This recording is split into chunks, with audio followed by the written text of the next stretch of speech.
All right, yo, what's up? My name is Patrouski. I've been playing PokeMMO for over 8,000 hours, and more importantly, over around 10 years now. And one of the most common questions I get from new players is, hey, is PokeMMO gonna get shut down? We all know that Nintendo has a pretty heavy hand with their copyright and their IP and their protections, and they love to shut down things like Smash tournaments where people are just playing their game and having fun. So why hasn't PokeMMO been shut down? And I've explained this before, but essentially it is really the ROM system and us legally supplying our own legally acquired ROMs, and then PokeMMO just sort of acting as a fancy emulator, which shouldn't be illegal, right? However, you know, with copyright law, anything kind of up for interpretation in the court system. So, but I've been wanting to watch this video for a while, which will be linked in the description, so go check out the source, go like this video. If you're watching this video, you should definitely go like the source material for sure, so we actually pay respects to the person that we are reacting to their content and their creation.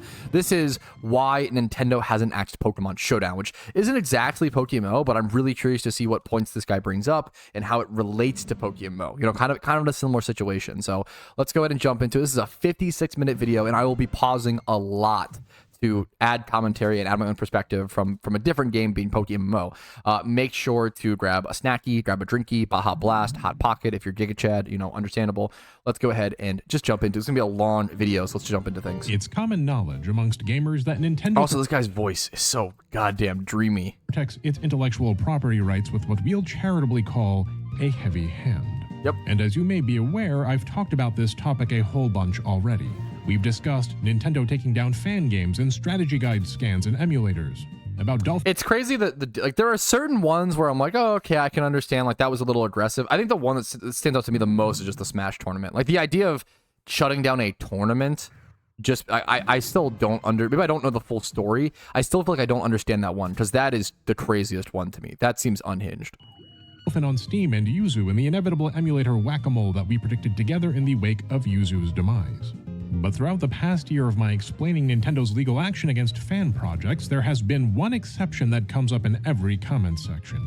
One apparent outlier that, despite its prominence, seems to carefully avoid the long claw of Bowser's Law. It's kind of crazy. Showdown has been out since like what, 2011? I think he'll touch on this, but 2011, so a little bit 1 year older than PokeMMO. And that outlier is Pokemon Showdown. Showdown is massively popular, and it is not an exaggeration to say that the competitive Pokemon scene wouldn't be nearly where it is today without it. It's such a, like, it's a verb. Like do, you know, are you playing Showdown today? Like, oh, do you play Showdown? Like, everybody knows. If you know Pokemon, you know Showdown. Like, thus is the case in today's internet age. And I started playing Showdown back in, like, 2011 when it released alongside, like, Generation 5, I believe. But what is Pokemon also, Showdown? PokeMMO And how does based. Showdown not only survive, but thrive in spite of Nintendo's notorious protectiveness? Is it even right to say that Pokemon is owned by Nintendo? Well, if you have the probably is time to listen to me whine, we'll answer all of those questions together and more. And in doing so, we'll figure out exactly why Nintendo hasn't axed Pokemon Showdown. And if you're trying to avoid having your internet privacy axed, no, don't. Sorry, I don't like VPN sponsorships. I don't think people need them. Out a belly drum Azumarill. How do you stop this Azumarill from wiping your team? Well, you might throw and you in PokeMMO, you don't. It just sweeps you. Tapu Lele, whose ability Psychic Surge changes the terrain to Psychic Terrain, thus allowing Tapu Lele to outprioritize Aqua Jet and revenge kill the Azumarill. The Surfshark is a VPN. No! We're still in the ad. Sorry. Check W. At least he weaved in with Pokemon. We're sponsoring this video. Sorry, I turn down all VPN sponsorships personally. I don't think people need them. I think they're overrated. If you use them to like for work or use them to like change your Netflix location, that's based. I respect it. Yeah. It's not actually the protection that people think it is. It's overrated. Just use AdBlock in Windows Defender. As any good lawyer should, let's start our discussion by defining our terms. What is Pokemon Showdown exactly, and why is it? I know this is really simple, but I do really like this. I feel like one of the most miscommunications that we do a lot in society nowadays, we live in a society, by the way, Tech W, is like not defining our goals, not defining our objectives when starting a conversation. Such a big deal.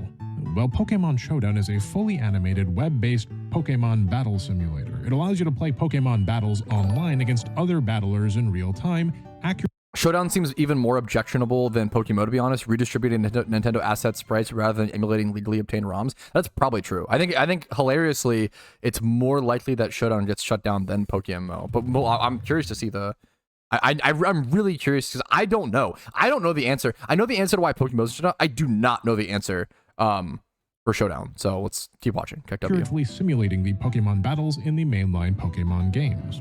And there are some important aspects of Showdown that are worth noting.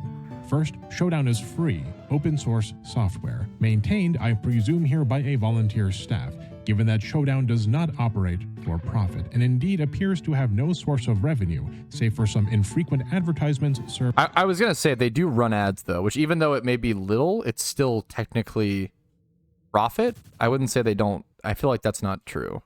I feel like legally you would still be like, it's not like a non-profit, you know? Via Enthusiast Gaming. Enough revenue perhaps to support servers and hosting, but not enough to pay even a single developer, never mind several. You'll note that I do make quite a few presumptions here. Well, this is because publicly available information on how Showdown is run is rather scant. I did reach out to the Showdown team and I received it. Of course I get a shiny. Okay, well, I'll be right back. Let me do the shiny reaction. Check W. All right, one shiny catch later. Let's go ahead and get back to the important stuff. Let's keep watching the video, fellas. A response from staff member Dwabblefet, which was helpful, but also carefully worded. And this discretion, as we will see, is... I know I'm interrupting you already, but like I like the fact that he says carefully worded. It just reminds me a lot of the PokeMMO devs because they are extremely careful. Even like the FAQ in the PokeMMO website, I don't think the word Pokemon is on the PokeMMO website. I'm pretty sure it also is like monster catcher and monster catching. Part of what makes Showdown so successful in its survival. Showdown was first released back in October of 2011, meaning that Pokemon Showdown is 1 month older than the Elder Scrolls V, aka Skyrim. So Showdown has been around for a long time, especially considering that it is a Nintendo IP fan project. Showdown released the same year as Pokemon Black and White, which released in March of 2011 in the United States. Now, Showdown began with rather humble roots. It wasn't some attempt to make a better Pokemon, and it wasn't designed to supplant Pokemon in any way. Showdown was a simple battle simulator created by a then amateur computer science student named Guancong Luo, who goes by the alias Zaro. The potential of Showdown was apparent right from... Why we run Google ads, which means Google shows you what they think you want. Seriously though, do you see the add V button on the upper right? You click it to tell Google you don't actually have the hots for your stepmom. Wait, this guy is Sasja. Wait, he's just like you. What? What is with the main devs of Pokemon fan-made games being so sassy? I kind of love it. I'm here for it. Like, yeah, piss off, bro. Quote from Q. Wait, this is so Sasja. That's kind of based. From the get-go, Zarel based? And less than a year after Showdown's release, in July of 2012, the competitive Pokemon battling community Smogon adopted Showdown for use in its own competitive tournaments and community functions. In my research, I found this old interview with Zarel in an issue of Smogon's now defunct web... This is crazy. They used to do like a web magazine. This interview occurred on or about December of 2012, and it has some truly delightful conversation that harkens back to a friendlier, less serious age of the internet. Take, for example, this exchange wherein the interviewer, Oglemi, asks Zarel what he aspires to be one day. Oglemi opens, "Is a programmer what you aspire to be one day?" To which Zarel responds, "Wizard. I aspire to be... Well, I clearly aspire to be a wizard." Pre-watched, I know. I'm sorry. I did watch the first 10 minutes of this off stream to make sure I prepped it, but I'm missing 50 minutes or so of context, so apologies. Pre-watched, wants to be a wizard based. Don't we all? Practically, I aspire to be an awesome developer, making awesome things and making people happy using my software. That's a really cute answer. I don't even know if I would give that answer for, like, if someone asked me, hey, why do you want to be a content creator, right? There's a lot of reasons I would give, right? I want to make entertaining content for veteran players to keep them interested in PokeMMO. I want to make educational content and guides for new players who want to get into PokeMMO, because for a super long time it was super hard for people to get into PokeMMO, and that was a damn shame. It's a fantastic game. But number 3 is also, yeah, I want to pay my rent and do what I love. So like I can't even like that's a very, very sweet answer. I would honestly bring up money to some extent. I'm gonna be honest. I do want to fucking pay my rent by playing PokeMMO. I'm gonna be honest. You know, that's the real answer. But you know, there's the 2 above it, I guess. Accomplished, I'd say. I love that answer, by the way. There's no I want to be the head of a major software company, or I want to work for Microsoft or Google, or I want to be rich. It's I want to make awesome things. that make people happy. I feel like that's how real developers succeed. It's very fucking cute. And we see it a lot with like modern day, not to shit on all modern, I think people are a little too over hatey, but a lot of modern, modern day AAA games are a little lacking of that soul, a little lacking of that, that genuine want to make an awesome thing that someone likes. It's a lot more profit driven than it has been in the past. So it makes sense you kind of lose that remembrance of that, I guess. How could you not respect a Lose out of the person like goal. that? Here's another anecdote from the interview that wrenched a chuckle out of me, wherein Zarl talks more about his aspirations of being a wizard and relates computer science to magic. And I quote, "One of the nice things about Pokemon Showdown is that it's written in an interpreted language, JavaScript, which means that I can write code to change it while it's still running. Once in the early days, Pokemon Showdown got overrun by Brazilians. What's about to be said is crazy. So I set up an international server and wrote some code to go through every user, look at their IP to see if they were in Brazil, and if so, move them over to the international server. It felt Why did he do this? What does this mean? Why did he deport all of the Brazilians playing Pokemon Showdown? I couldn't tell you. like I was What does casting this a mean? teleport spell.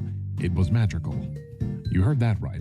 Zarl literally sent all of the Brazilians on Pokemon Showdown to the Shadow Realm. Why? I hope you found that as funny as I did. Were they If you're doing a something Brazilian malicious, or were they just chilling? I don't understand. Huh? who doesn't want to go to the Shadow Realm? Well, have you heard about our sponsor, Surfshark? But there was We're gonna assume they were. something else in this interview that I found quite interesting, and that is Zarl's inspiration for Pokemon Showdown. You see, before Showdown, there was another Pokemon... Yo! I forgot about this until who else? I played this. Who else is a boomer? Who else is fucking 50 years old in chat? I played this. I totally forgot. This image fucking gave me insane flashbacks. I totally forgot about this, but I used to fucking play this shit. It's called like Pokemon Online or some shit. battle simulator known as Pokemon Online. God. And Pokemon Online did ostensibly everything that Showdown did at its inception. It was so bad though. Like these HP bars. Oh my god. These like giant fucking HP and the fucking. Oh, this shit was crazy. For one key feature, the ability to replay battles in their entirety. Zarl himself even calls Pokemon Showdown the replay player when he speaks about showing off Showdown on the Smogon and Pokemon Online forums for the first time. Pokemon Online existed at the same time as Pokemon Showdown. P Online released back in March of 2010 E-Online. You can't say that. and ran until the project was shut down on August 28, 2021. Not due to any legal strike from Nintendo or the Pokemon Company, but due to a lack of funding and activity in the face of the now far more successful Showdown. But let's talk for a bit about the success of Showdown and what that means. If you're watching this video, you likely already know how successful Showdown is. True. You might have seen Temp6T troll a tryhard into an aneurysm using only a Dunsparce. You might have seen Wolfie VGC playing Showdown in any number of videos or streams. Showdown is both ubiquitous. Every time I want to glaze Woofy. Every time I see him, I want to just fucking. I fucking love Woofy. Okay. It's boring because everybody loves him, but like Woofy's fucking a once in a generation talent. Like it is so hard to be so good at something at such a high level competitively, and then also have the time and energy to like be a good content creator. People think of like content creators like, oh, you just do like on the side or whatever, but like it's a lot of it's two different skills, right? Like that's why it's so rare you see like someone who's an S tier like athlete also be good on like a podcast or some shit. We're seeing that for like the first time ever with like the Kelsey twins, right? And then fucking but like we didn't see like Tom Brady do his own podcast or until like after he retired. Like when you're like grinding for the top 1%, you don't have time to like waste it on YouTube videos and doing other things. You are working on your craft 24/7. If you spend 8 hours a day getting good at PvP and then 8 hours a day doing content, there are other people in the world who are just doing PvP 16 hours a day. So you're just falling behind. Like it is insane. It is so difficult to put in enough time to be a good content creator and a handsome, funny, handsome fella. I love his thirst traps. And then also be good at PvP. It's fucking wild. It's really impressive and really rare. There's basically no accessing the competitive Pokemon battling scene without access to Showdown. And if we consider where Showdown is today relative to Zarl's goals of making awesome things that make people happy, well, then Showdown is a tremendous success. What Showdown isn't, though, is a financial success. Showdown is a platform for the people. It remains mostly unmonetized. It doesn't advertise or promote itself, and most importantly, it knows how not to rock the boat. I feel like that is very comparable to PokeMMO in terms of not rocking the boat. I think that's like under talked about. I don't know how I feel about the revenue stuff. I feel like Showdown probably could like put up. Do they have a donation button? Like they might have a. They probably could have one, and it'd be fine. Similar to like PokeMMO. Knows how to let its merits speak for themselves, and thus can exist in the zone of comfortable IP ignorance, or even dare. I feel like this guy kind of undersells the financial success of Showdown, but I could be wrong. Do they have it? If they have a donation button, I'm sure they're like doing pretty decent. I suggest cooperation. What am I talking about exactly? Well, what do I know? Well, let's move on from discussing Showdown itself and talk now a bit about law and business. This guy's about to say so much shit that goes over my head. Okay, you can tell this guy actually, we'll get to it, this guy actually did research about IP law before in previous videos, and if there's one thing I'd like for you to take away from all of those videos, it's this. Modern international intellectual property law is incredibly flawed and serves the interests of nobody, not the IP holders and not the consumers. My European viewers are often quite surprised to discover that the license agreements they are subject to are not altogether that different from the ones in the United States or the ones in Japan. That despite local rules, IP holders often choose to implement more severe international shit is a mess, right? License agreements than they need to, often to their own detriment. Well, this is because international IP law has largely been standardized as a result of various treaties. There's the Budapest Treaty, the Hague Agreement, the Patent Cooperation. Like, I feel like this shows. This is not some like, oh, I watched some YouTube videos to do my own research. This is like this guy went through and read the like court docs. This is like this guy put a lot of time into educating himself about this, which is super based. Treaty, the Patent Law Treaty, and the UPOV Convention, all of which govern patents. There's the Trademark Law Treaty, the Singapore Treaty on the Law of Trademark, and the Madrid. I haven't read any of these. I don't know anything about this. This is out of my depth. Protocol with respect to trademarks. And with regards to copyright and IP as a whole, there is the Berne Convention, the Trade-Related Aspects of Intellectual Property Rights Agreement, better known as the TRIPS Agreement, and the WIPO Copyright Treaty, amongst others. Now, international cooperation to standardize intellectual property law is a good thing.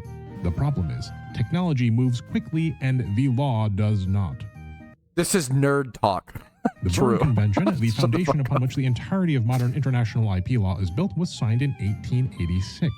And the what the fuck? TRIPS Agreement, which builds upon the Berne Convention with an eye towards the Bro, we think 40 years old is being a boomer. This was like, how many years ago? Over 100? 140 or something? Digital age was signed in 1994.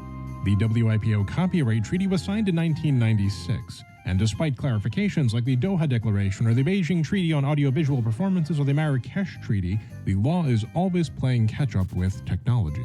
This is all relevant for three interconnected reasons. Number one, these treaties in trying to establish a universal IP standard for trade are necessarily vague, which leaves a lot of room for legal interpretation. That's like every legal thing ever, right? Like giving a little more power to Two, the language in these treaties means that all parties engaging in international trade must kid who owns the ball sets the rules. Act in accordance with the laws of the largest economic player in the room, that being the United States, which is a hey, take on a brother. Because number three, the United States has done a terrible job. Hey! No, I don't know. That's probably true. In the gaps that these treaties purposely it's just funny to be mad. Leave open, thus making everything regarding intellectual property law far more ambiguous and unclear than it has any need to be. Consider, hey, hell yeah, brother. Take Kona. For example, the fair use doctrine in the United States. In the US, we have a 4-factor test that is used to determine what counts as a fair use of someone else's intellectual property. A court weighs, number one, the purpose and character of the use. Number two, the nature of the... Imagine having studied up on this legal jargon and actually being really properly educated and then using memes with Sonic. The purpose and character of the use. Number two, this is peak internet. The nature of the copyrighted work. Number three, the amount and substantiality of the work taken or copied. And number four, the use's economic impact upon the work, including the effect on potential markets. What does any of this mean? Well, you can argue about it by reading what interpretations have emerged in case law. How weak of a factor 3 do you need to overcome an otherwise strong factor 2? Well, you do your research, you trust your gut, and you make a strong argument based on your prior cases and what other cases have held. Yeah, this is so. This guy's way more educated than me. The big thing with like copyright law, from my understanding, is that like everything is so subjective, and obviously all law is, but like it's the most subjective with copyright stuff, and it becomes like such an unbelievably persuasive battle, like every sort of law or court stuff is, but it's even more so in copyright law, where it's such an unbelievable persuasive battle, where I feel like truly either side could win based on the arguments given and like the intelligence and like case presented by the lawyers, right?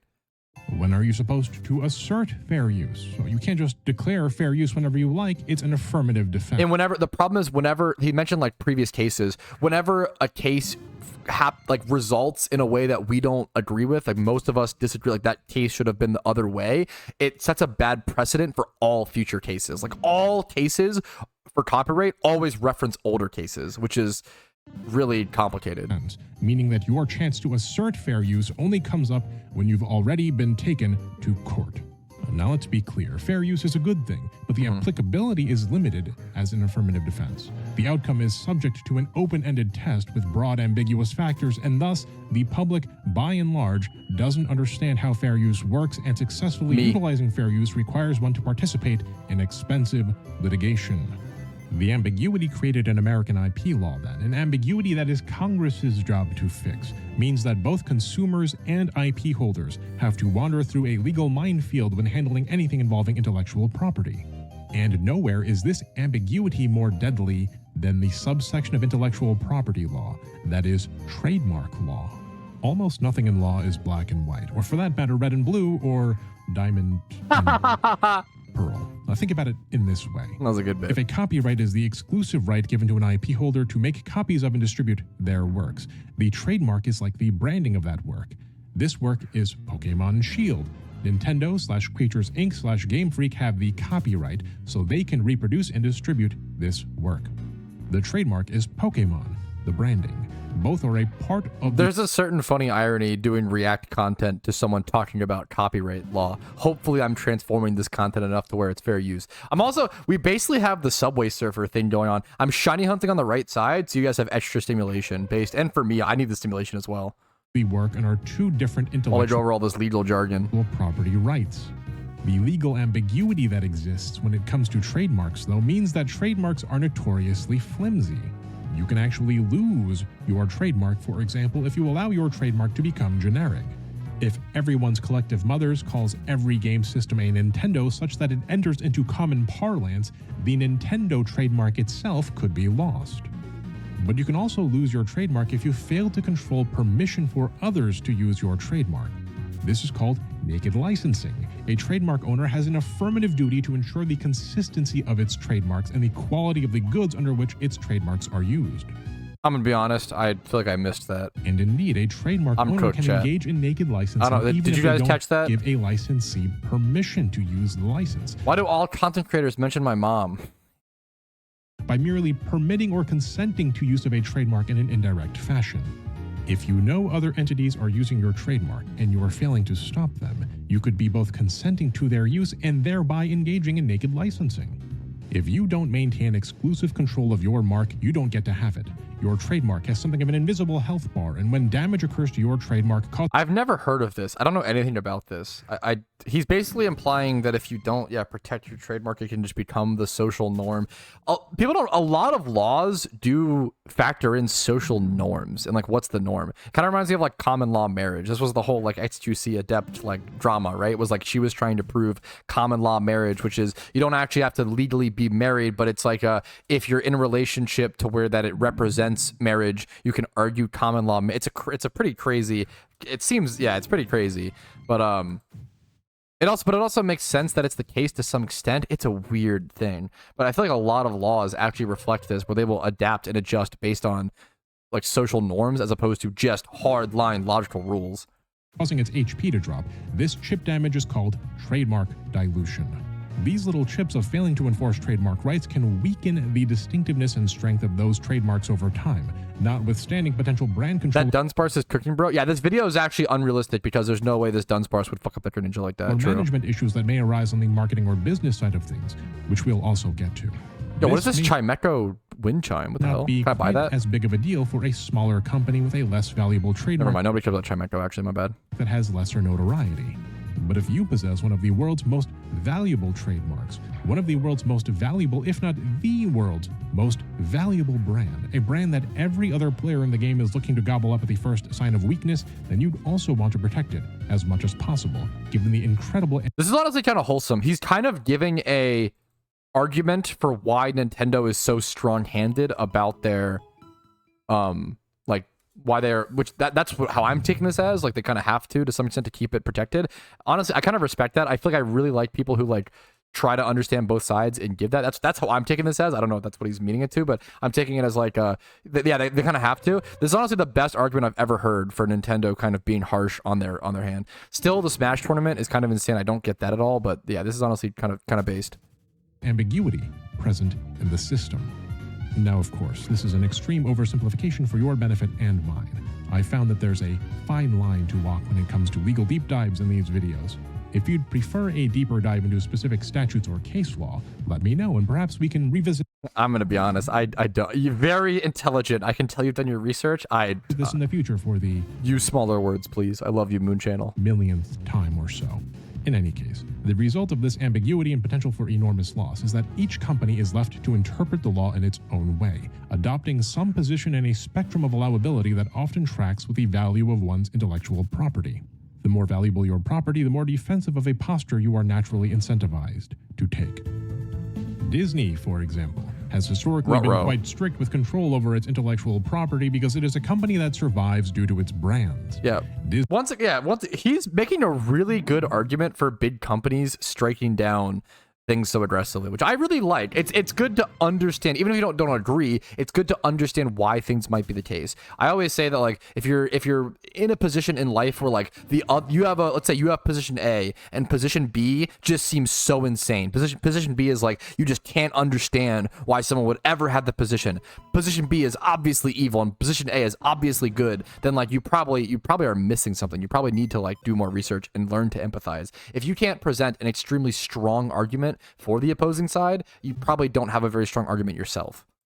Disney is goes for anything in a life. brand management company, and thus any damage to the edifice of its foundation, any loss of brand control or worse, intellectual Mom in position C. property control, no matter how slight, cannot really be afforded. We've discussed before how Sega isn't like Disney in that way. How Sega Sammy has priorities outside of brand management, in that, in fact, the utility of its brands are as much about protecting its image for its other business ventures as they are valuable in them of themselves. Which is to say, Sega Sammy isn't going to police your Sonic fan. What the fuck? I know a lot about video game history, and, like, what the fuck is Sega Sammy? Like, huh? I know about, okay, this reminds me of, like, I don't know what this is. What the fuck? Okay, so, okay, this reminds me of, like, the, was it the Atari Jaguar? Is that what I'm thinking of? The Atari Jaguar was an old console, right? Made by fucking Atari, right? And they ended up going, that company went so bankrupt that they actually ended up selling the Atari Jaguar shell as a model. And orthodontists ended up using the Atari Jaguar shell to be some sort of, like, X-ray thing for teeth. So they're very, very rare, but you can find this old orthodontist imaging equipment that it looks like an Atari Jaguar, which is very funny. But what the fuck is Sega Sammy? Selves. Which is to say, Sega Sammy isn't going to police your Sonic fan game because losing a little bit of brand control and maybe even a little bit of intellectual property control is okay, as the goodwill Did they officially post this? Yo, base? more valuable to the corporation than the amount of control ceded to the fans. However, Sega Sammy is absolutely not above pulling the reins in when certain thresholds are crossed. Thank you, Shizu. When behaviors cross the invisible line, it is set in the spectrum of allowability, as we've seen with Sega Sammy's non-Sonic the Hedgehog properties and, well, increasingly also with Sonic the Hedgehog, as the value of the brand itself rises relative to the value of the goodwill. The calculus is thus rather cold and cynical. Make no mistake, virtually no corporation is doing anything for the consumer's benefit alone, not even the ones you ostensibly like. Yeah. And if they say they are now, maybe due to present consumer-friendly leadership, understand this. People can die. People can move on. Okay, this is such an edgy fear thing, but I get what he's saying. If you shouldn't be the meme is you shouldn't be naive and think that companies are there to help you. They're there to help themselves the same way as the customer is looking out for themselves the most. Like that's the relationship they have, right? But also don't be like so edgy where it's like, our companies are out to fucking kill me and fucking log my family, and yeah, just be in the middle, just chill. But corporations are forever. Nintendo has found itself in an increasingly Disney-like position where a substantial amount of its profit comes not necessarily from the sale of games or consoles, Those pineapples? but from the successful management of intellectual property. This has especially been the case in the post-Iwata era. Iwata was a game developer turned businessman. Miyamoto was also a dev turned businessman, and even Nintendo affiliates like Sakurai over at HAL Labs was a dev turned businessman. But the new leadership of Nintendo, they are businessmen through and through.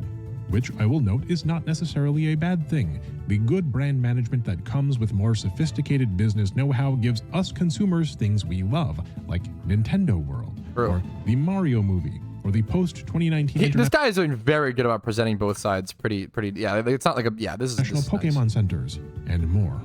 And indeed, as we'll later discuss, it is already the case that Nintendo's largest source of income comes not from the selling of games or consoles, but the selling of merchandise and experiences, Which is based on largely their reliant on the brand, right? Which is why they have to be so heavy-handed. That's gonna be the argument.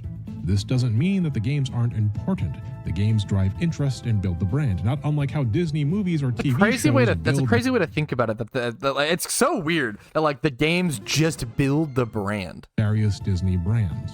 And because Nintendo's value is increasingly stored in its brands, protection of said brands, of said intellectual property becomes paramount, even if the cost is some goodwill. You will notice, though, that there is still a cost here. It's not that Nintendo takes some kind of perverse joy in pummeling fan projects or emulators into the dirt. It, as any corporate entity does, understands that these unpopular decisions have costs. It's just by their calculus, the potential damage something like an emulator can do, or taken to the next level of danger, ROMs can do, to both intellectual property strength and brand control is potentially way worse than the publicity hit taken by affirmatively pursuing action against those things. Wow, I actually loved that last line so much. What a good argument. I really respect that. I don't know. I feel like this guy's really understanding the whole picture, which I really respect. It's so easy to be like, oh, that's such a good, much loved. What much love to respect this guy. Jesus, that's like a really good argument. The only case I've really like. I keep going back. I keep saying the Smash tournament that got shut down. And I'm not a Smash player. I actually fucking hate Smash, as I suck at it, so I hate it, right? Deck W, but I respect it, right? I cannot believe that tournament I still cannot believe that tournament got stopped. That was the one thing where I was like, that seemed insanity. Everything else, I get, right? Almost every other Armed now with some copyright basic crackdown. knowledge of IP law, it's time to take a look at what especially skittish IP holders like Nintendo, or for that matter Sony or Microsoft or Capcom or even Sega, might look out for. Let's say you are working on a fan project. What allows some projects to fly under the radar, and what makes some projects threatening enough to smash with seemingly disproportionate force? The answer is your conduct. The problem is, game devs and fan artists by and large aren't lawyers, and the law is both vague and confusing even for lawyers. So let's see if we can lift the veil a little bit. An IP holder cares about unauthorized use of their IP for two overarching reasons. The first reason is legal control over their property, and the second is business control over their brand property. control. Yeah. If you can avoid then being You don't want to make their image look bad. If the PokeMMO devs started like I don't know, like fucking drinking and smoking or doing some crazy shit like in like a with like the Nintendo brand or whatever, I'm sure they would get cracked down on a ton more. both a legal concern and a brand control concern, you are less likely to be PokeMMO devs going on benders on Twitter. targeted for enforcement action. It's almost a bit silly. The True, corporation has to interpret how it thinks the PTO/courts will interpret the infringing behavior, and thereby the corporation reacts according to its interpretation. On the legal side of things, remember that corporations are afraid for the integrity of their brands. As such, you want to make sure that if you insist on using someone else's intellectual property, even within the scope of purported fair use, that you try to avoid behaviors which could damage that legal integrity. Yep. Now, a trademark has to be both used in commerce and be distinctive in order to be valid. Instead of going through case law and rules, let's make things simple and take a look at what these standards look like from the corporate side. They're rules and standards that the PTO/courts use to determine whether such a trademark is indeed used in commerce and distinctive enough. These I did not expect this video to be so brain on. I'm over here chugging my little. I'm over here drinking an energy drink called Candy Blast. Like, I don't know if I'm the audience for this. I'm gonna be honest. Standards aren't clear, as we've noted, and the severity of each standard exists on a sliding scale, a spectrum. Thus, while I can make a list based on my understanding, the ambiguity means that an entity or court could interpret these criteria differently and weigh some heavier than others. With regards to video games and fan works, though, I think that this list is pretty robust. Here's what to avoid on the legal side, starting with number 1, the big one. Don't make too much money. This is a legitimate fear for like this is probably why like I feel like the PokeMMO devs don't want the game to be too big and don't want it to be too popular. So apologies if I draw more attention to it, but I think it's a great game and I want people to play it. But this is honestly a legitimate like fear to keep in mind, I guess. Are you profiting off of your fan work?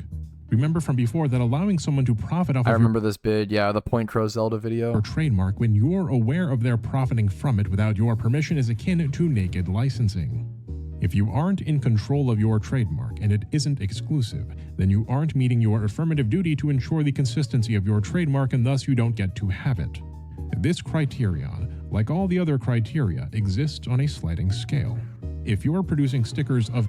This is probably one of the massive reasons why PokeMMO, we always critique, and we being me, I'm like, this is one of the big reasons why the PokeMMO devs are so secretive. They are so private, right?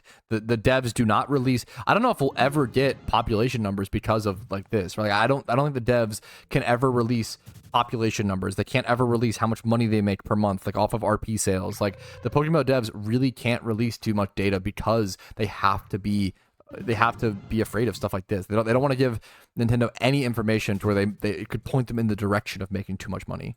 Vaporeon fan art to sell at your local Comic Con, you aren't okay, Jesus, dude. likely making loads of cash. I don't know. Have you seen the Comic Con audience? I feel like you're probably making a fucking what, $2,000 a day, pulling $2,000 a day, selling Vaporeon Rule 34.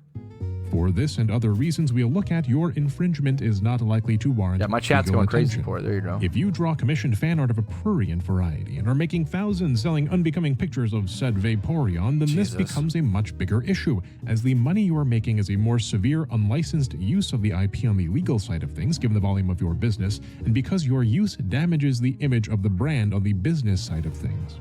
A fun fact, if you make fan art using the Pokemon IP, you've already given the Pokemon Company / Nintendo a royalty-free, non-exclusive, irrevocable, transferable, sub-licensable, and worldwide license to I like use that he your did the right. Yep, me actually. Holy fan art shit. for any purpose.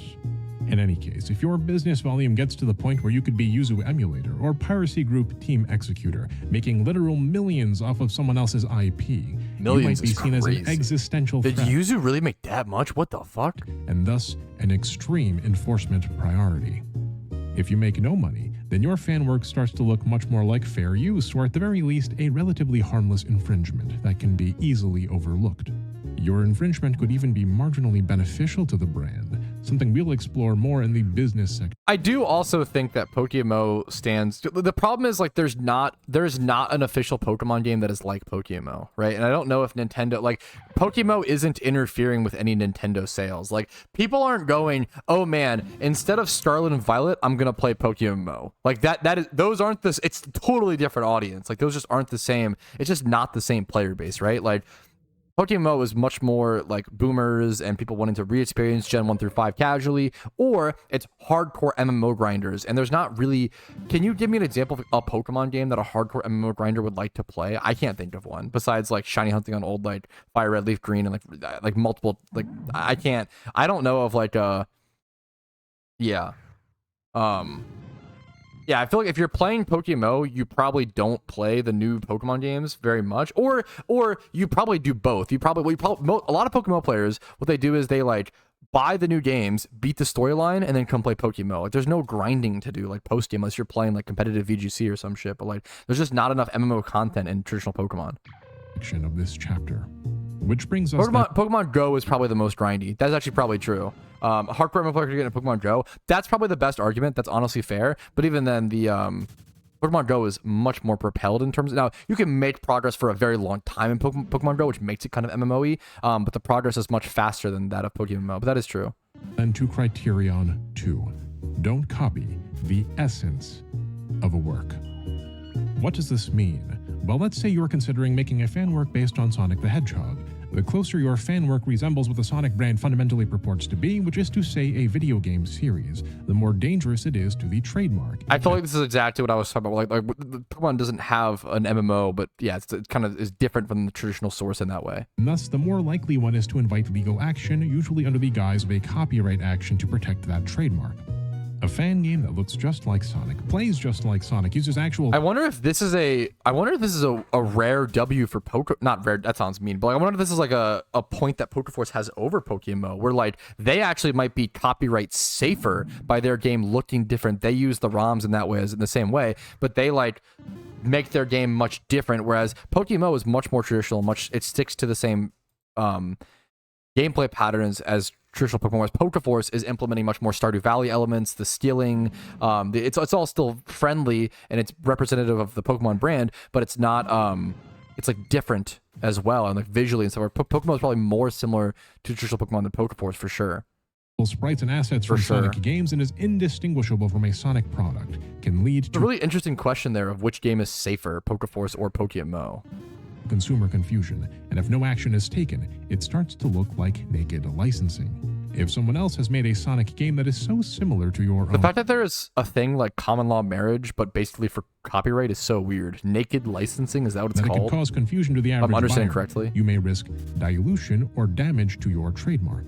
Meanwhile, mere fan art is almost harmless and thus usually allowed. If you aren't using actual Sonic game assets and you're drawing your own art, you are arguably using the essence of the work to a limited degree.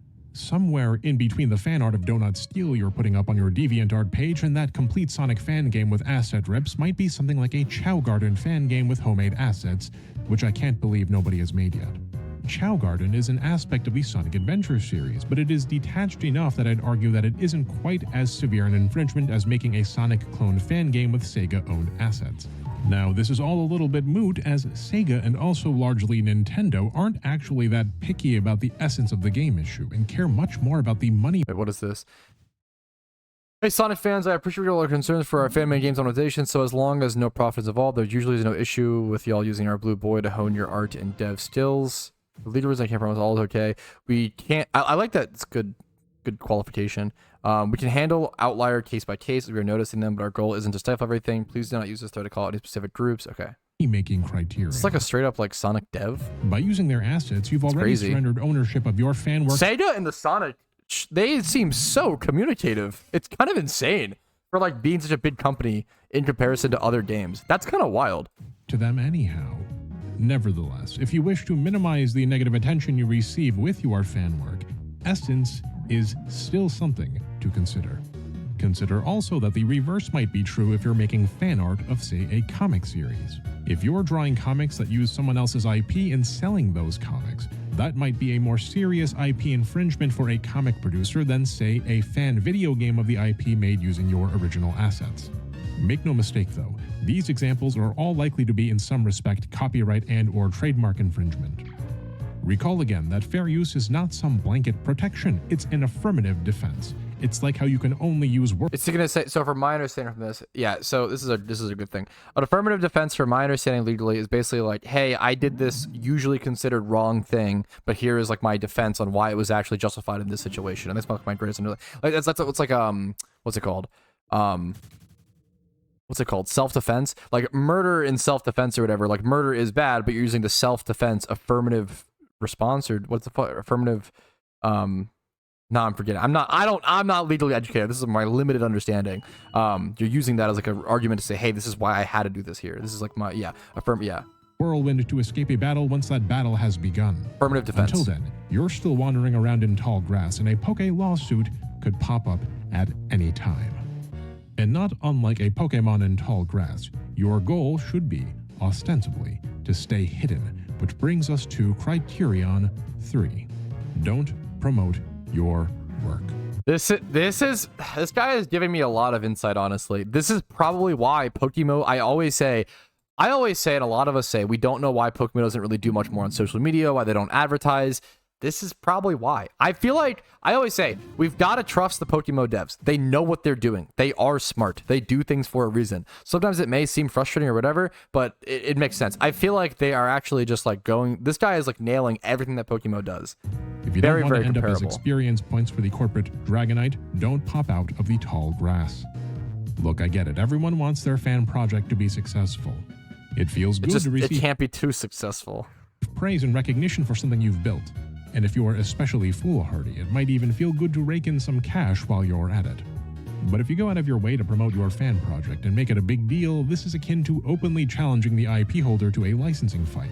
It's putting a big gleaming billboard above your fan work that legally screams, "Hey, I'm diluting your trademark." The more notorious and further reaching your fan work is, the more dangerous it is, especially if you are boisterous in your self-promotion. Sure, sometimes things get popular and travel by word of mouth. There are fan projects upon which entire... So they have like a collective of 10 plus years in MMO debt. Way more, right, Soup? Like, because PokeMMO has been, I think when the project started, they had like, PokeMMO started, they had like 3 to 5 devs, right? And it was like, they each had like 5 to 20 years of experience. That's not even considering the last 12 years they've been working on the game, right? Fandoms rely, like the Mother 3 fan localization that all Western Mother 3 fans have to use to play the game. Wait, did he bring up PokeMMO? Wait, huh? Like to get popular and especially I if you missed are boisterous it. in your I had no idea this was in this video. Self-promotion. Sure, sometimes things get popular and travel by word of mouth. True. Are you blind? Apparently. There are fan projects upon which entire fandoms rely, like the Mother 3 fan localization I didn't even notice that. That's crazy. Fans have to use to play the game. Or, well, like, you know, Pokemon Showdown and the competitive Pokemon scene. But the extent of these projects doesn't this video is so good. They aren't selling. It's a little dry and boring because we're all zoomer and dumb, but it's a very good video. Aggrandizing. Let's take a look at an example of how not to handle Criterion 3. There was an article not long ago about a scanned strategy guide from 1996 being taken down by Nintendo. This is kind of funny. Why on earth does Nintendo care about scans of a 1996 Super Mario strategy guide? This thing... I don't know if I know. This is like a good puzzle. I should be able to, given the context of this video, I should be able to answer this. But I don't know if I know, so tell me. Has never been sold in the West, and it hasn't been for sale in decades. What money could Nintendo possibly stand to lose here? I don't think it's money. Well, it wasn't about the strategy guide per se, but in how it was made so widely available to the public. This specific strategy guide scan was huge on Twitter, and it was an extremely highly upvoted post on Reddit. It had articles written about it in various large video game publications, all seemingly out of nowhere.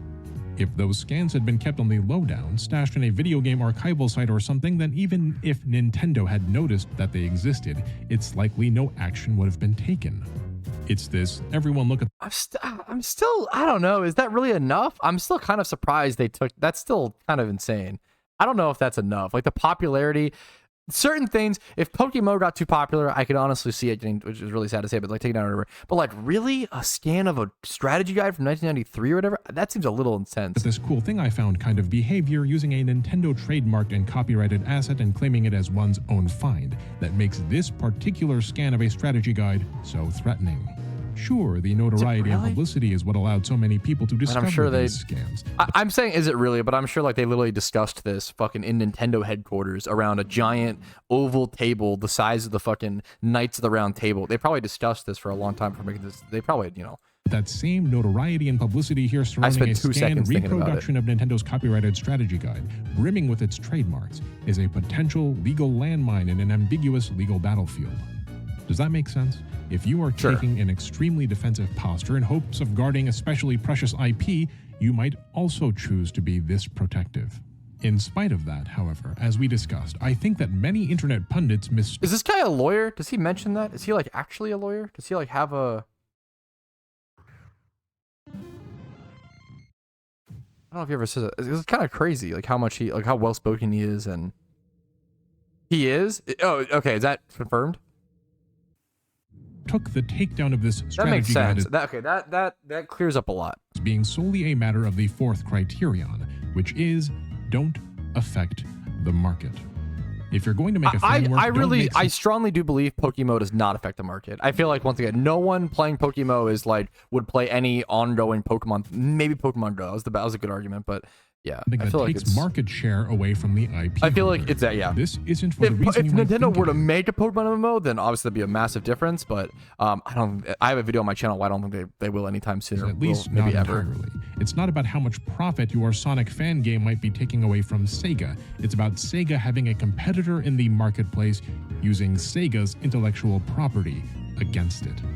Even if the fan game isn't making any money, even if the fan game isn't very good, if it is giving even a handful of potential Sonic game buyers a dose of Sonic sufficient enough that they aren't buying a real Sonic game, then you're permitting a potential market competitor to compete with you using a trademark that you're supposed to control. And if you aren't in control of the trademark to the level where someone is competing against you using your trademark, what's kind of egregious. I get that. Where's the benefit to the market? Naturally, the more potential harm to the market any fan work represents, the greater the danger is, and the more likely a legal action is to occur. The point of these legal actions may not even necessarily be to win. They just have So he's hitting this point over and over and over again, but it's really So it's not about like making the correct decision in the short term. It's almost like long term, like you said, keeping control of your IP and exercising that usage of it, right? That's what like it's that that's like it's not even to like win, like you said. I assume he's gonna say it's to like just show people you still care and show you want that control. To make a show of force, because the ambiguity of the law makes such it forces them to necessary to convince forces them to have to. That's super interesting. Doing your due diligence. You'll note that these 4 criteria, when put together, look an awful lot like the criteria for fair use. And indeed, fair use is basically just a loophole made law over time through judicial interpretation. If your use isn't rising to the point where it could arbitrarily cause some IP harm, then it's fine, but you have to prove that it's fine as a defense. Like fair use, our criteria for legal action are weighed together, and the inflection point, the point where action is deemed necessary, differs from IP holder. The truth is, no one knows about PokeMMO. Every time I boot up my phone and someone sees it, they're mind blown. Yeah, I always say PokeMMO is like the what's the quote? Everybody says like, it's the best Pokemon game I've never heard of. That's like always the quote. It is still so underknown, and also you followed it up, and no one actually starts to play it. People who play PokeMMO don't realize this, right? People who have been on their computers for a long time are decently tech savvy, right? Dragging ROMs over to a folder seems like extremely simple, and it really is to some extent, but like for the average person, I don't know if the average person knows how to like legally acquire ROMs, legally dump their own cartridges, and then like drag the file. Like I don't know, I don't think they like, I think like do your parents, like my mom works on a computer every day of her life. I'll never forget one time at her job, she asked me how to minimize. She was like, how do I get this window is in the way of another window I need to see. How do I get rid of it? She didn't know how to minimize a window. And she's been working on a computer every day of her life for 20 years, right? Like it is shocking how little the average person knows about basic computer files and stuff. And probably it's obviously getting better now that this generation has grown up with tech and stuff, but it would surprise you how many people couldn't get over that ROM hurdle, you know? To IP holder. No, TJ. In any case, before we legally acquiring our own ROMs, let's take a look at a perfect example of what not to do by looking backwards at Yuzu Emulator. As a reminder, here's our 4 criteria. Number 1, don't make too much money. Number 2, don't copy the essence of a work. Number 3, don't promote your work. And number 4, don't affect the market. On criterion 1, Yuzu was soliciting donations via Patreon and pulled in around $1 million in addition to selling access. That is so insane. Didn't they also sell early access to like the Zelda game? That was like the big one, right? Like that, they probably should have been shut down. That was a big mistake, right? To premium builds capable of running certain games at release date. Thus, wasn't Yuzu the thing that like they leaked the Zelda game early? That's pretty insane. Like imagine if PokeMMO like installed generation 10 of Pokemon before the game was out. That's pretty crazy. One can confidently say that Yuzu days early. Yeah, that's really bad. Yeah. Was making substantial profit in that's its real operations. Bad. Number 2, what was Yuzu creating? Was it copying the essence of a work? Well, yes, it was creating an emulator, a literal recreation of a console capable of playing ROMs. Even its logo was derivative of a Nintendo trademark. Yeah, fine. Yuzu really did itself no favors. Like he mentioned, most gamers don't know copyright stuff. Like like me. I'm not trying to sit here and claim that I do. I've only learned minimal stuff from playing PokeMMO. Foibles to all this, though, which you can learn about in the Yuzu emulator video and in the prior videos I've done on emulation. But to simplify things, it makes sense why Yuzu got the axe on us. I know it's kind of a hot take, but it makes sense. Yuzu was copying the essence of a work by Nintendo's calculus. Number 3 was Yuzu promoting its work. While at its peak popularity, Yuzu was literally the second highest grossing Patreon page on the entire games category of Patreon, raking in nearly $30,000 per month. Yuzu Holy shit. was widely promoted on Reddit, on various emulation forums, and all over YouTube. As such, Yuzu was extremely visible and being heavily pushed by its developers. And finally, Criterion 4. What was Yuzu's impact on the potential market? Well, given that Yuzu made highly anticipated games like Tears of the Kingdom available to pirate shortly after the game's release, and given the enormous spike in Yuzu patrons on Patreon paying for the premium version of the emulator to access a premium build capable of playing Tears of the Kingdom, the impact was not insignificant. Moreover, how many people like didn't buy Tears of the Kingdom because that's pretty bad, man. Like, it's easy to be like, oh, it's Nintendo, blah blah blah, but like, I don't know. Imagine a mom and pop shop like invented this new soda recipe, right? Like a local shop to you invented this new soda recipe, right? And then their son, right, of the mom and pop shop, like goes and starts selling. He opens his own business and starts selling this soda recipe like a week before they start shipping theirs out, and like takes all this business and like, yeah, like no matter the size difference, like it's still fucked up, right and wrong. Present something of an existential threat to video game developers. For the record, I'm not saying that I think these fan-made non-industry emulators are an existential threat. But I don't think most are, but this one's pretty... Game developers, the large game publishers... Most emulators that just chill and don't sell a premium service and don't allow you to play things like days early before like they're released. That's... By and large, do. There's a really good argument as well for like... I love emulators, okay? But there's a really good argument for like, do we really need emulators for the most recent consoles, right? I don't know enough about this. This is my feelings. I'm not making an argument, but my feeling is that you probably shouldn't be able to have an emulator for like the up-to-date console. If you really want to emulate, just wait until, archive purposes, just wait until it's next generation, right? I think if you want to play on an emulator, you should have to wait, and that's okay. That's fine, you know? I think that's fine. Once it's out of market circulation, then emulation is okay. I think that's but that's my feeling. I'm not hard on that stance, so weighing the criteria together, we can see that Yuzu basically did everything wrong, everything one shouldn't do, to avoid being sued. They made a lot of money, they copied the essence of the work, they promoted their work heavily, and they had a potentially significant impact on the market. Now, it can be argued that the essence of the work actually taken is quite limited, but the severity of the other 3 criteria trump the weakness of this one criterion. So why is Ryujinx alive for now and Yuzu dead? Well, now you know, in part. In just a bit, we'll run these same criteria past Pokemon Showdown to see how it does everything right. Pat, I'm concerned you won't be drunk for golf with your friends at 6. Bro, I have to start drinking at 5:59 and I will be drunk within 2 seconds, okay? If I start drinking now, I will be passed out and stream will be over. Okay, let me pace myself, okay? But first, I know who I am. Let's talk about the other side of this equation. I am him. The side that internet pundits often conflate with the legal side, which is the business side. This has been such... I'm sorry. I'm pausing for no reason. This has been a fucking great video. The really impressed by this. I love when lawyers make... Or like, okay, I don't know how old this guy is, so I'm super assuming. I think he's not that old. He's probably like 30, but 30 to 35 would be my guess. But I've always said, I think 50-year-old people are the best YouTubers, unironically. They have to put in a lot of practice, and they need like their like young nephew to like help them with the tech side and the editing and stuff. But there are so many like 50-year-old people with like 30 years of experience in a field who are so educated, and they think of things you wouldn't even think about, right? It's so like woodworker bros, or even like, okay, our officiant, right, at me and Kate, my wife's wedding, he said something. I love hearing people who are like educated in their field, even as something as silly seeming as an officiant, right?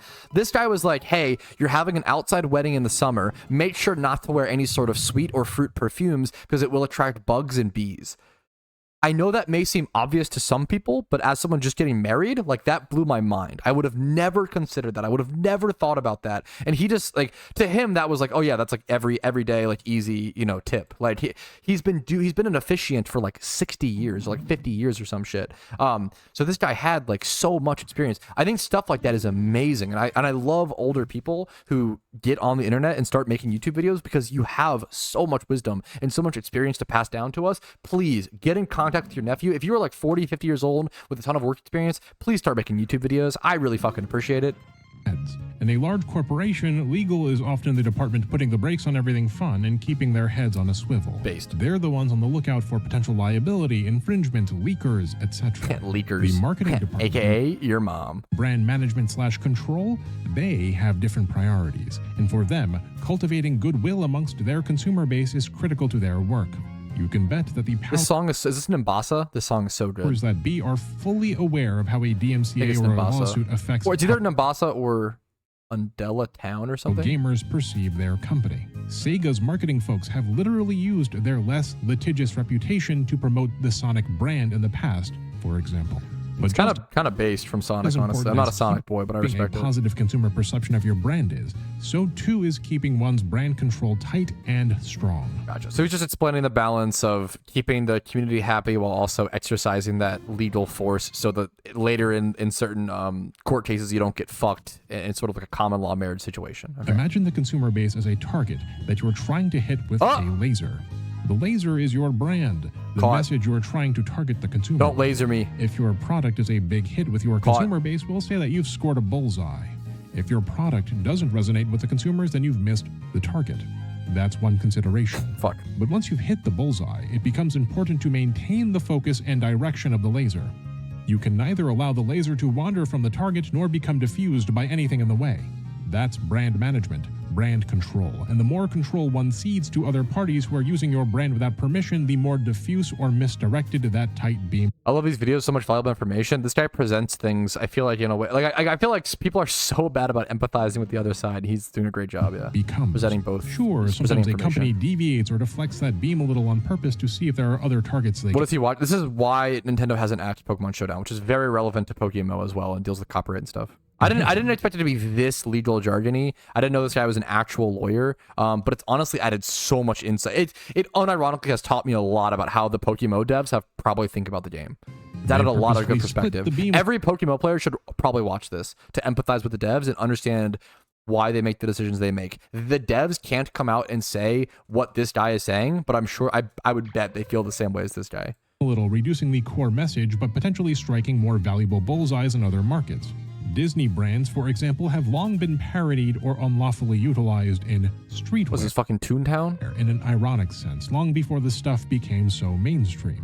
But Disney saw an opportunity there. Hey, yo, streetwear that duck got that dog in him. Has gone from once vulgar to hip to increasingly pedestrian. Disney followed along, selling. I have a Taz shirt. I have a shirt. One of the first shirts I ever wore when my wife met me was a Taz shirt of him smoking a cigar and gambling with like poker chips. Its brands in the one of my favorite shirts. Family-friendly streetwear. So stupid. That's Disney wrestling the focus of their laser away from people diffusing their beam. The late 90s Gangsta Mickey Mouse and Friends hoodie, which is a from people diffusing their Gangsta Mickey Mouse?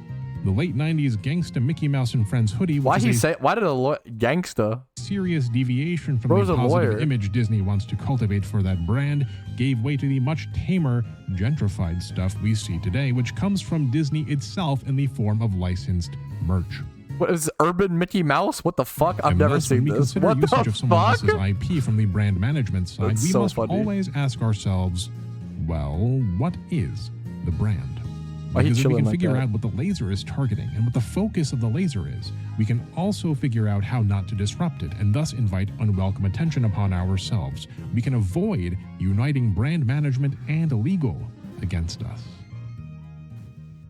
Which brings us now finally to the analysis portion of the video, where we take a look at each of our criteria for legal as well as brand management concerns. Lawyers can be gangsters too based. As they pertain to Pokemon. Lawyers are just well-spoken, that's true, court gangsters.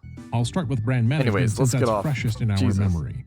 Let me ask you, what is Pokemon? Not literally what is a Pokemon, but what is Pokemon, the trademark.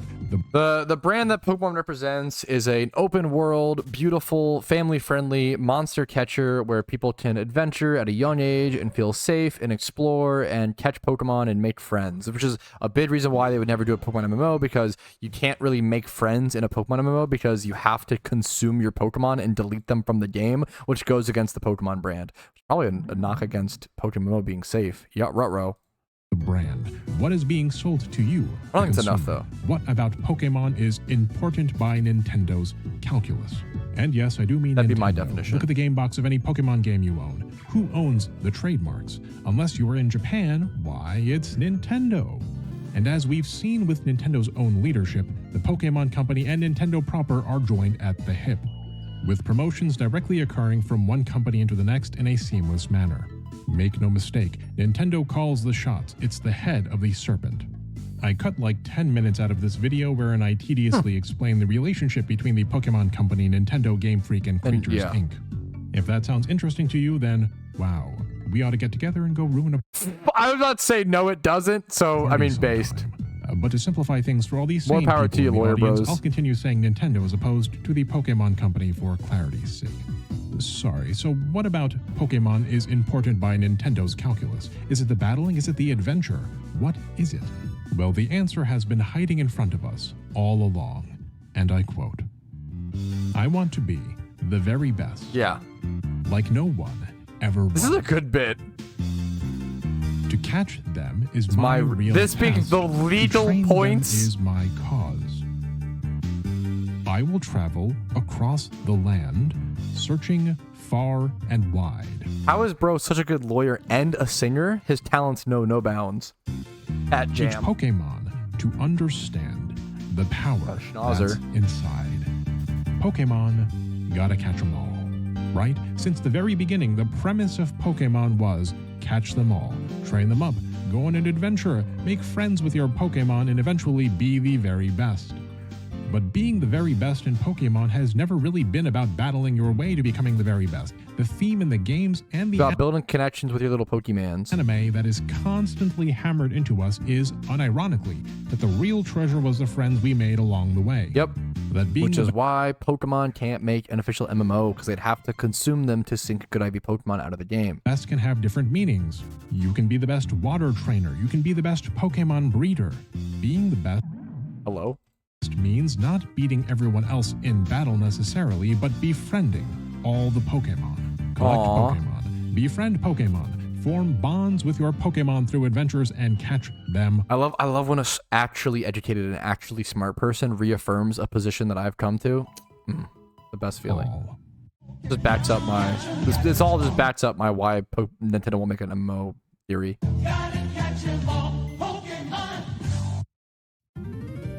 This is where the laser is focused, and this is what allows Pokemon to strike the consumer target so cleanly. It's a very tightly controlled brand, and the message of collecting Pokemon, of befriending Pokemon, of seeing Pokemon less like collecting bugs or rocks or coins, and more like collecting friends is exceptionally resonant to the consumer. Pokemon have different personalities, natures, right? Pokemon have genders, and you can nickname them, and you can form an emotional bond with them. And not in PokeMMO. We consume that shit for profit. You know what? It works. It works big time. The entire Hello Kitty franchise has an estimated total revenue of Yikes! Hello Kitty broke. LMAO. $28 billion. Hello Kitty broke. We up. And has an estimated total revenue of $25.5 billion. But Pokemon's like over 100, right? Pokemon's game sales, just the game sales, has brought in an estimated gross of $30 billion. What about the whole franchise? This number alone would make Pokemon the 11th highest grossing media franchise of all time, just above Batman. But the revenue generated by game sales is utterly dwarfed by the real value of Pokemon merchandise. The last revenue update provided by Nintendo itself in 2019 shows that Pokemon has grossed around $81 billion in licensed merchandise. Hey, I nailed it. So over 100 billion. Sales Wiki, which has reliable sources that you can review for yourself, estimates that this number has since increased to over $100 billion as of 2023. Yo, that's a preposterous amount of money. Now, this is a false equivalence, I know, but this is just for fun. That number is $10 billion more than the market cap of the State Bank of India. Oh, get fucked, India. Sorry, I love you. Pokemon's But merchandise yikes. sales are almost equal to the entirety of the gross revenue of the next two highest grossing media franchises put together.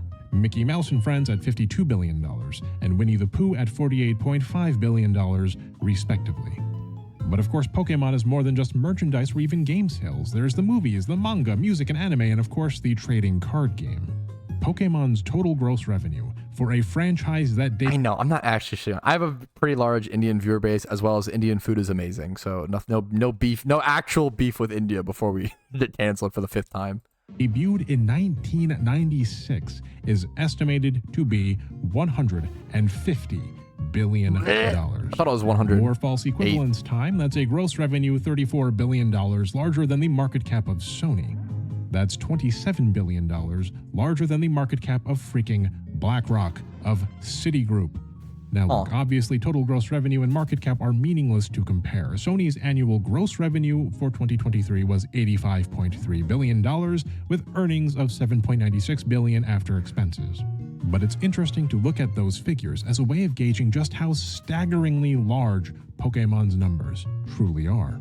Pokemon is selling you friends, selling you cute creatures, Like, how desperate are we? Selling us friends? Holy shit. cool creatures, and other creatures.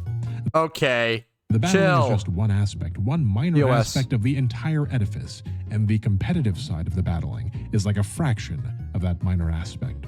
So let's take a look at Pokemon Showdown. Showdown is a battle simulator. You cannot go on an adventure with your Pokemon in Showdown. You can't go to Kanto or Johto or Hoenn or Unova.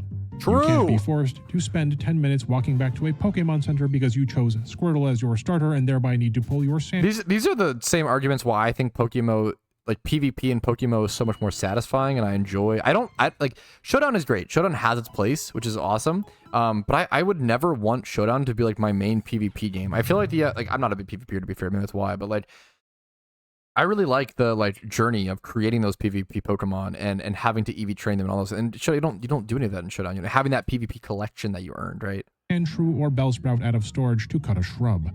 You cannot catch them all. You cannot train them as your cause. You cannot travel across the land searching far and wide, and you cannot teach Pokemon to understand the power that's inside.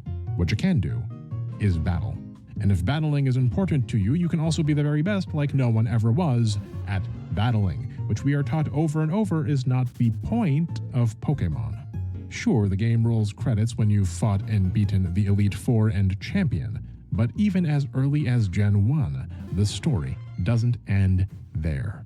In the last episode of the Pokemon anime, after Ash has already ascended to become a champion of the Pokemon world, Wait, is the Pokemon anime over? Wait, huh? all has been said and done. The Wait, great it is? Holy fuck, I'm old. adventures had and They the ended it? insurmountable odds Ash is no longer in the anime? I think I knew that, I think. What the fuck? conquered. Ash himself tells us what it truly means to be a Pokemon master. It's not about being the best battler, Ash conjectures to himself. Instead, being a Pokemon master means befriending every single Pokemon. Bro, if he said this on a Twitch stream, he would get flamed so hard. And literally everyone... Oh, so you gave up, LMAO? So, hey, why'd you give up on being the best there ever was? Cringe streamer. He would get downvoted. The value of the Pokemon games isn't necessarily in the battling. It's just one facet of a much greater whole. And the value of Pokemon isn't necessarily in the games. That's also just one facet of a much greater whole. The value of Pokemon is the Pikachu alarm clock you had as a kid. The value of Pokemon is in the sleeping Galarian Ponyta plush you impulse bought while you were shopping for clothes in Taipei. Hey, The chill. value of Pokemon is the urge to spend $2,400 on a Pokemon collab Fendi. Huh? What? It's not because of how it looks. Huh? You had that urge? But because of how it Fair makes enough. you feel. To use Pokemon. All right, guys, to start the donation train. We gotta get my wife that Fendi bag. understand Hey, throw it the up, power fellas. that's inside. We're desperate out here. And as Pokemon Showdown interferes with none of that, it does not Approach this disrupt cook. the laser's focus in a meaningful way. Holy shit. In fact, just considering here the business side of things, it may I go 50. That's the gift I get her. Holy shit. I go 50k dry and I have to get her a $2,400 bag. Holy shit, boys. It's marginally beneficial to have Pokemon Showdown around to engage this passionate subcommunity of your consumer base, of these largely adult players. Wait, what did he do? Wait, what just happened? This passionate subcommunity of what are you doing to your EVs? You're fucking them up. Consumer base of these large. Bro, go 2v2 attack, 2v2 speed on Pikachu. Why are you trolling? This passionate subcommunity of your consumer base of these largely adult players without actually having to spend resources on it or develop a competitive scene that isn't what you want to build your brand around. An unspoken, or dare I suggest, potentially spoken and a mutual but private agreement emerges. You're not diffusing our laser, your community is not our marketing focus, and you might even be beneficial bringing into the Pokemon fold interested fringe consumers. Wait, this is so based. This is actually, yes, holy fuck. This wouldn't surprise me. This is actually so based. It wouldn't surprise me if there's obviously this like quiet social contract between Pokemon Showdown and Nintendo, but it wouldn't surprise me if a similar thing exists for PokeMMO. Like, I am sure that Nintendo knows about PokeMMO, right? There's no way they don't. There's no way. It's also just PokeMMO is so much bigger than people realize because it has a massive Chinese audience. Like on Bilibili, which is like the equivalent of YouTube in China, it's huge. There's like videos with hundreds of thousands and like views, and it's massive, right? It's a very, very international game. I'm sure Nintendo knows about it. It's more about it wouldn't surprise me if they just let it exist because it doesn't really interfere with their market. People who are playing PokeMMO wouldn't play like Scarlet and Violet. And if anything, it just keeps people interested in the Pokemon brand in a way that their games don't, which is just a positive for them. It keeps people interested in Pokemon. And also it lets people like want to try future Pokemon open world games. Like, I feel like so many PokeMMO players tried Legends Arceus and went and bought and loved Legends Arceus. Because it was the closest thing we have to like some sort of open world Pokemon game. And I feel like it keeps that interest and it keeps them wanting to buy those products and try those. If you are willing to lay low, we're willing to look the other way for our mutual benefit. There's a really interesting thing of like, how much does Pokemon need to lay low? Should I stop making videos? Should I stop make less videos? Should I like not do Insta and TikTok? There's a really interesting discussion there. I don't know. I just try to do my best. That's a tough. I don't know if I'll ever be. I don't know. Well, that's a tough. So on the brand management side of things, Pokemon Showdown's continued existence. Showdown's great. Is a no-brainer. And Giga Chad. The complicated part, though, is the legal side. And here is where I think the cleverness of the Showdown team really shines through, because they are doing everything right. And if you want to start your... Same with the PokeMMO devs, in my personal opinion. They do a great job handling the legal stuff quietly. Your own fan project, it may be worth it to see what Showdown is doing right and apply their practices to your own. I wonder if PokeMMO did that. I've never thought about that. I wonder if they looked at the Pokemon Showdown devs. It was so early at that time, to be fair. Like, PokeMMO came out like a year or so after Showdown. Do you remember maybe less, maybe like 7 months? Criteria from earlier. What should you avoid if you don't want to be targeted for IP infringement, but particularly where valuable trademarks are involved? Number 1, don't make too much money. Number 2, don't copy the essence of a work. Number 3, don't promote your work. And number 4, don't affect the market. Starting with criteria. I feel like PokeMMO does all of these things. Right? Honestly, the thing that we may do the least is don't copy the essence. We kind of are a decent amount of essence, but at the same time, we implement a lot of custom changes. I think it'd be cool. This is probably an argument for PokeMMO making more custom changes. Unless there's some reason why they don't do that specifically, because it would, I don't know. Pokemon Showdown makes no money. It's an open source fan project, and it has, to my knowledge, no Patreon, no donation page, nothing. It does run some ads served via Enthusiast Gaming. I presume, however, that this ad revenue is both quite low and also not used for development. It's probably used to finance the cost of the servers. Showdown is free to use. There's no premium. I'd be really surprised if Showdown didn't make, but maybe this guy's probably well researched. So gatekept version of it being sold. Showdown is open source. One can mod it. One can help contribute to it. One can just take it to do whatever, provided that one adheres to the license agreement. And Showdown uses the MIT license, arguably the simplest and least problematic of any of the copyleft licenses. The whole MIT license is just 4 sentences long. Thus, if we ask ourselves, does Pokemon Showdown exist for a commercial purpose? Does it enrich Zarl or his devs? Does it make too much money? The answer is no to all of the above. As such, on even the most sensitive of IP infringement sliding scales, Showdown barely registers in this criterion. Criterion 2, Showdown doesn't copy the essence of the work. As we've already discussed, the heart of the Pokemon brand isn't the battling, it's the befriending. The Pokemon games are about adventuring and making friends with people and Pokemon alike. It's about defeating the mob, or environmentalists, or extra-dimensional jellyfish. Battling is a slice of that much greater whole, and I'd argue it's not a prioritized slice. Showdown, wisely, calls itself a battle simulator. It's not. The lingo and stuff, the words you specifically use, like Pokemon calling himself a monster catcher, is very important. Not a Pokemon battler, implying some causal link between the Pokemon Company / Nintendo and Showdown. It is software that PokeMMO is about money and shinies, not friends. Yeah, that's the difference of the essence of work. Yeah, simulates a battle, and thus it does not strongly copy the essence of what Pokemon is. In this respect, then, Showdown is also not. There might be a fair argument that PokeMMO makes too much money, but I don't know. But I can't imagine they make that. I don't know. Probably more than Showdown though. If Showdown's really not accepting any donations or anything, like. Even PokeMMO, like I think try to pay their developers to some extent. We don't know. The thing is, they just don't tell us. We don't know if the devs are making how much money they make, or if any of the devs are living off of a wage from the game. We don't know if the devs have a full-time job. We really just don't know. Threatening. Moving on then to Criterion 3.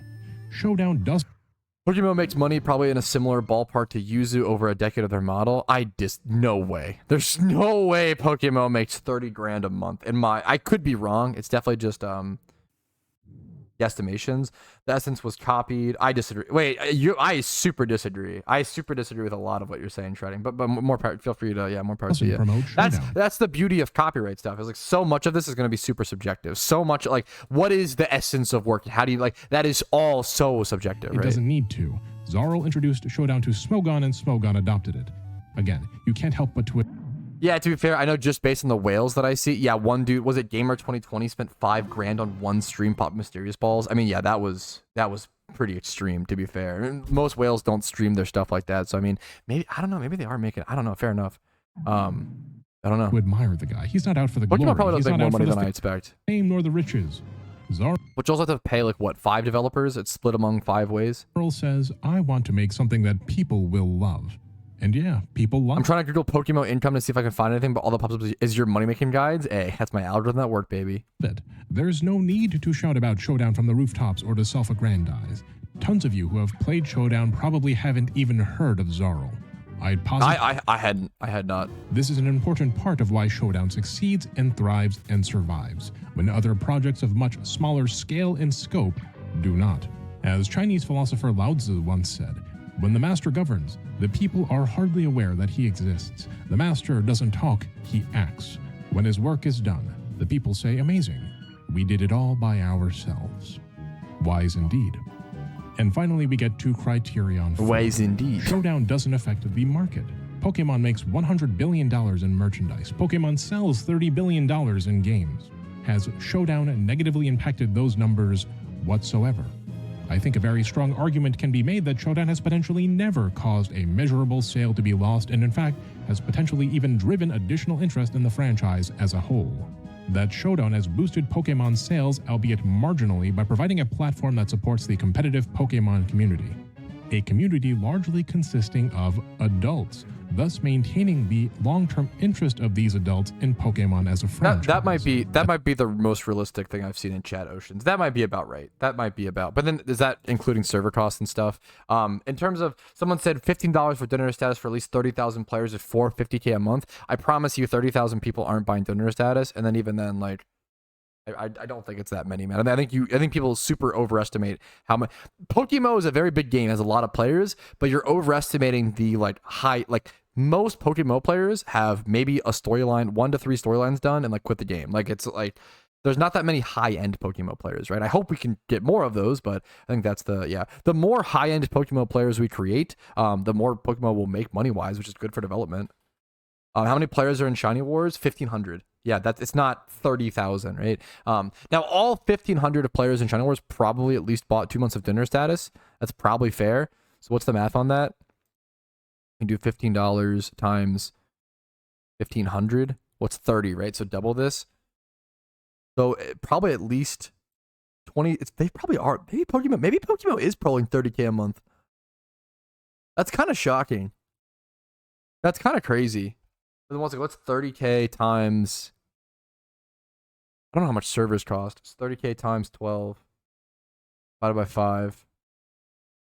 That makes about right. Like if they're working 40-hour shifts, 72K a year per 5 devs. That's not including server cost. Maybe like 60K a year. I don't know how much servers cost. That might be super overestimating. Also, wait a minute. I'm sorry. Also, we're not calculating taxes, okay? When you are as a streamer, when you're self-employed, knock off 20% of this, okay? Minimum. It wouldn't surprise me if the devs make like 40K a year, right? You're getting fucked on taxes. Absolutely fucked. Yeah. You guys pay taxes? Okay, never mind. As a brand, Wolfie can act as marketing to places where corporate marketing can't reach. And in this way, the Pokemon Company can keep this community invested in Pokemon without going off-brand. Just don't pay taxes, lol. Themselves. So if we take all of these criteria and weigh them together, we come away with a very carefully put together project that is both a minimal threat to intellectual property rights and a minimal threat to brand control, I feel like Pokemon while did a lot also of this. producing some fringe, marginal benefits that are ultimately advantageous to the brand. Consider as well, enforcement always has a cost, a monetary cost and a popularity cost. If Showdown is this apparently harmless, then what's the incentive to spend the money and lose the popularity? In the cost-benefit analysis, there is no good incentive, and if there is no good incentive to axe Showdown, then it never happens. Why are you guys flaming each other in chat? Watch the video. Making people happy. But make no mistake, if there isn't some IP use agreement in place, which I have some reason to believe that there might be on the hush-hush, Showdown is chock full of IP infringement. If Nintendo or the Pokemon Company wanted to, they absolutely could sue. Remember again, even fair use is a mere affirmative defense in court. More likely than not, if Showdown did receive a DMCA takedown request, it'd have no choice but to comply instead of fighting it out. Yeah. But again, there's just no good reason to do that. I reached out to the team at Pokemon Showdown, you will recall, and received a reply from staff member DeWobblefet, who states succinctly, broadly, our rule of thumb is don't upset TPCI, the Pokemon Company International. That's a good rule, if you ask me. DeWobblefet continues by stating that they take care not to charge for anything on site, including incentives or donations. On site. Ooh. I wonder if... That they prohibit discussion of illegal activity on their forums or elsewhere, and they... Pokemon Showdown donation, you can actually see a little thing come up. But I don't know if that's like someone just trying to like get free. I don't know if it's someone like scamming or if it's actually donations for the servers. Like to keep a positive image. Again, making sure not to diffuse that brand control laser in any way. This question has also come up on the I actually want to finish reading this. Sorry. Prohibiting discussion of illegal activities, including ROMs. Yep, very Pokemon centric, keeping a positive image. Doxing, linking, blah, blah, blah, allowing... So, yep. Okay. Ooh, allowing scamming. I wonder if that's why PokeMMO banned scamming. That's actually really interesting because most MMOs don't make scamming against the rules. The reason why is because it's a nightmare to police it. Obviously, scamming is bad. The problem is when you make it against the rules. Like, I'm pretty sure scamming is like not against the rules in RuneScape because it is such a pain in the ass to have to go through all these requests of people like getting their gold doubled and like all like having to sort out who scammed who. And dealing with that shit and also refunding people who it's a pain in the butt. I wonder if that's why PokeMMO has scamming against the rules and actually like puts up with dealing with that. That's so interesting. And control laser in any way. This question has also come up on the Smogon forums proper, where it has been alleged that Showdown has communicated with the entities that own Pokemon, going so far as to have even been granted permission by said entities to use the battle music that Showdown uses. So maybe there's been some communication and cooperation, and that's a good thing. They're very aware of us, and they like us. Holy Giga Chad. So maybe there's been some communication and cooperation, and that's a good thing.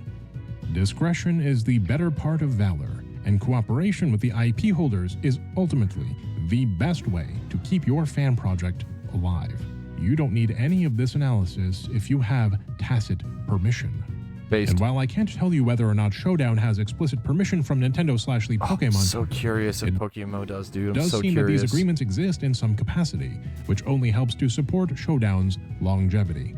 It's likely in both Nintendo/the Pokemon company. Stop giving Pikachu shit IVs. Longevity. EVs. It's tilted me. Stop doing this. It's likely in both Nintendo/the Pokemon Also, company make and him adamant nature. Showdown's best interest not to disclose any working relationship. It's clear then, given all that we've seen, that the folks at Showdown know what they're doing. Their Based. selflessness in holding up the entire competitive Pokemon scene on their shoulders like some Poke Atlas is deeply commendable. You do a great if you job. want to start your own fan project, no matter the Left 4 Dead. Don't startle the witch. IP, well, Pokemon Showdown is a great example to learn from. Hey, Pokemon MMO people, follow this, okay? Watch. If you play a Pokemon MMO, if you develop a Pokemon MMO, if you like, everybody should be forced to watch this video. I actually feel like it's like that important. Pokeforce devs. Everybody wants to be a master. Everybody wants to show their skill. Everybody wants to get there faster. Everybody wants to get their way to the shinies. top of the hill. But if you're going to use someone else's intellectual property on the way up to the top of said hill, understand that there are both risks and consequences involved in that use. And look, I get it. The law isn't clear about what is and isn't allowed. Now, that's why lawyers exist, right? We Based. fight over Thank these you. nitty-gritty interpretations of law which were written for an analog world in the digital age, made by judges who can't log into a computer and whose clerks are still forced True. to use WordPerfect like it's 1998. Which, coincidentally, is when the Digital Millennium Copyright Act, the DMCA, was passed. The DMCA was signed 1 month after the foundation of Google. American IP law is primitive, it is antiquated, it is confusing, it serves nobody's interests well, and it is desperately in need of reform. But this is the world that we live in, and as long as the rules exist, we either have to play by those rules. Pokemon and Showdown make nothing compared to Pokenexus. Pokenexus makes 500k a month from ads alone. Even if Pokenexus runs ads 24/7, that game has like 200 players. Okay, there's no fucking way. Maybe, okay, I'm being a little. Maybe like I think they have like 1,000 concurrent players. There's no fucking way. All that money, and they can't make a good game. Okay, goddamn. If Pat hadn't put out a hit piece on their game, he could have gotten on their payroll. Hey, it's not worth it, bro. Pokenexus is not a good video game, in my personal opinion. If you enjoy it, I'm happy for you. Or accept the risks. Pokemon Showdown survives. I've never been hated on more from any community than the Pokenet. They fucking ripped me a new one. They did not like that I didn't enjoy their game. They thought I was loco. Because it understands the rules. The leadership knows the boundaries, and they've navigated the fjord with precision. Don't make money. Don't copy the essence make money. of the work. Don't promote, Based. and don't affect the market. Oh, and a secret bonus tip, maybe try communicating. You'd be surprised to learn how willing some of these companies are, including Nintendo, including the Pokemon Company, to cooperate. But here's a corollary for you. I stumbled upon this article on Aftermath where an interviewer Luke Plunkett questions Pokemon's former chief lawyer Don McGowan on the topic of fan games. Don has a great line in the interview in which he paraphrases Clausewitz, stating, "Litigation is the continuation of PR by other means." On the topic of how cease and desist letters end up being served to fan projects, Don has this to say. How do fan projects get C&D'd? And I quote, "Short answer, thanks to you folks," referring here to the video game journalists. I would be sitting in my office minding my own business when someone from the company would send me a link to a news article, or I would stumble across it myself. I teach entertainment. How many PokeMMO news articles are there? I was about to. How many? There can't be that many, if any. Law at the University of Washington and say this to my students. The worst thing on earth is when your fan project gets pressed because now I know about you. Luke responds simply, oh no. Don continues Wait, that's so based.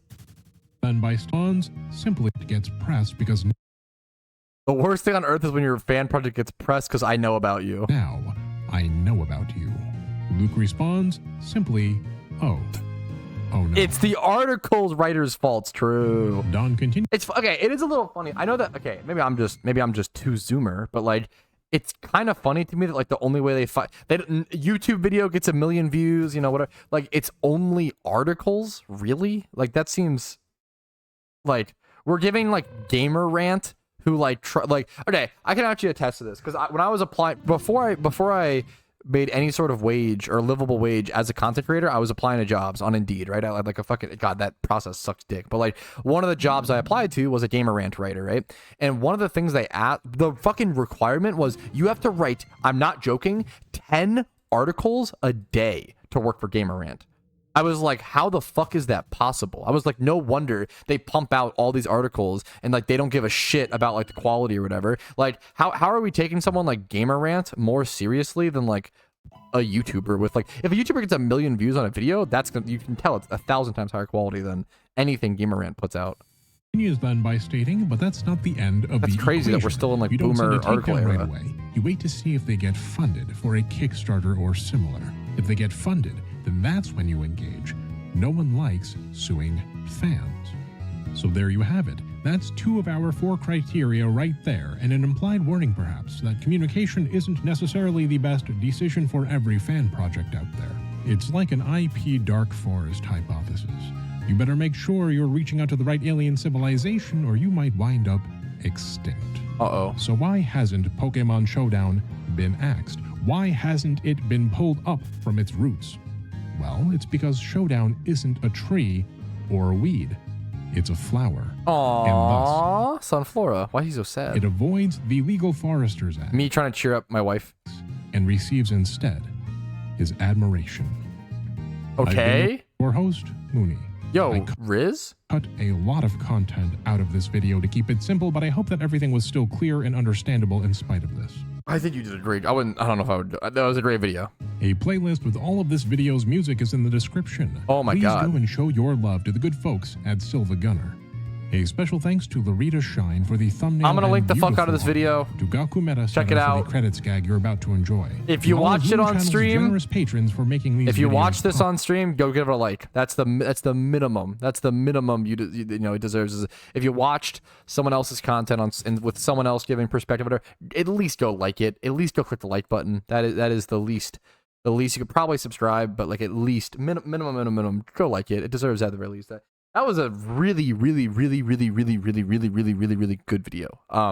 Really wordy and a bit legal jargony at times. Kind of went over my head, but I love the perspective he added. I love I feel like he's talking about things and giving perspective that no other YouTuber, no other person seems to talk about. But I feel like it's there, and it's so nice to hear someone who's actually like educated in the field, like being an actual lawyer, giving that.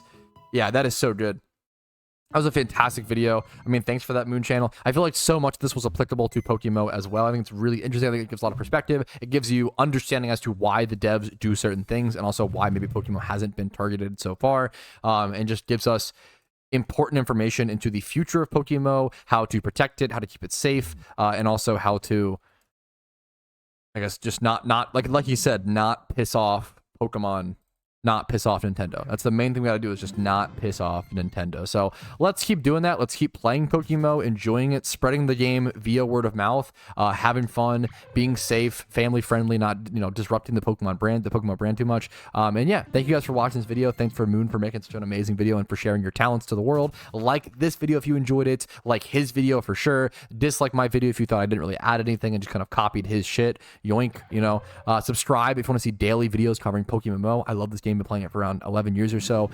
Discord down below if you want to join a really cool community. You can follow me on Twitch to see streams like this Monday through Friday. And if you want to go above and beyond and support the channel, YouTube memberships, Twitch Primes, Twitch subs, and PayPal/Venmo donations. And this month, HelloFresh subscriptions honestly really do allow me to make this content, spend more time learning about Pokemon MMOs and PokeMMO especially, and hopefully make some entertaining, informational content for you guys to make your PokeMMO experience that much more enjoyable. Thanks for watching and have a great day. Peace, Reno.